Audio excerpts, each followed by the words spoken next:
So let's start setting the scene on how to be future fit. And this is about getting you to think differently.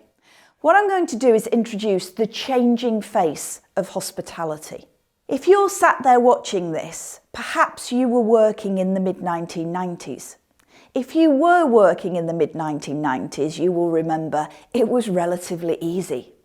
There were no mobile phones. There were no real computers to a large extent. The internet didn't really exist. We paid team in cash, in little brown envelopes in the office. EPOS systems, electronic point of sale, were very, very basic. We didn't have Excel spreadsheets. The balance of power sat with you as the manager and the organisation. The customer got what they were given. In fact, there wasn't a range of 22 gins to choose from. You had the Bacardi and Coke or the lager on tap. It was simple, it was transactional, and your team did what they were told to do. The world was relatively patient in that reviews, whether they were your P&L reviews or your audits, were face to face. And in fact, if you wanted to get hold of your area manager, you used the analogue telephone, not even digital at that point, to phone their assistant who would then pass a message to them. We were used to things being patient. Let's fast forward. We're now in the mid-2000s. If you're watching this and you were starting to work in the mid-2000s, we had a level of technology, but certainly not what we have today. It was the days where we started to talk about customer service, the customer service journey, the 30-point journey of welcoming somebody in from the door, handing them a menu within 2 minutes, taking them to the table. How quickly did the starters come out? And we measured it with the mystery customer program. And some of you sat here watching are probably rolling your eyes, remembering it right now. You couldn't work in an organisation in the mid-2000s without talking about growth or speed of service, or perhaps the capacity management project that you worked on. Because the whole time was around, how do we do things quicker, faster, better? How many tables of 2 can we squeeze in so we can turn over the bums on seats? There was still an element of patience. Social media did not exist to the extent it does now.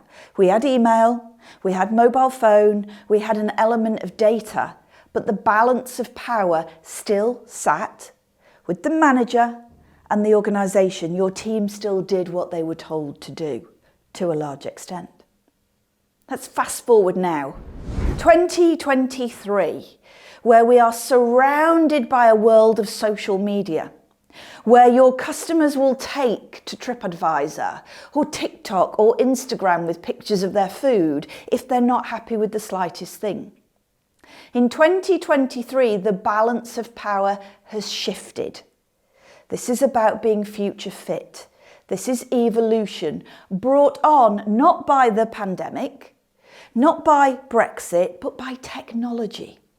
The world moves faster. Just think for a minute, how many of you actually sit and watch TV when the TV guide tells you what to watch? Probably not many of you.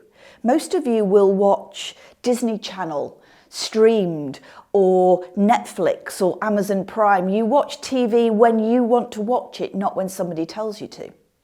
If you think about takeaways, if you can't sleep at 2 o'clock in the morning, you can order Uber Eats and they'll deliver your caramel cheesecake slices at any point at any time. Amazon Prime. I want some paper for my printer. It's 10 o'clock in the morning. As long as I order by lunchtime, it's probably going to be with me by the evening. We now live in a world of personalisation where we live our lives on demand. The balance of power has shifted to what the customer wants from you and what your team member wants from you. It's no longer their job to do what you tell them to do. It's your job to engage and influence them. The balance of power has shifted. We live in a world that is no longer about service, it's about experience. It's not what you sell me, it's how you make me feel. We live in a world where technology surrounds us and data is everywhere, whether it's quantitative, whether it's qualitative. We live in a world that is more complicated, and we just have to get comfortable with that fact. So the key takeout from this bit, in the mid-1990s and the mid-2000s, the balance of power sat with you as the manager and the organisation. Your customer got what they were given. Your team did what they were told. Now the world has changed. Your team and your customer will tell you what they need from you. And you need to be able to get on board and deliver that. You have to influence, inspire, and not only deliver a customer experience, but deliver a team experience.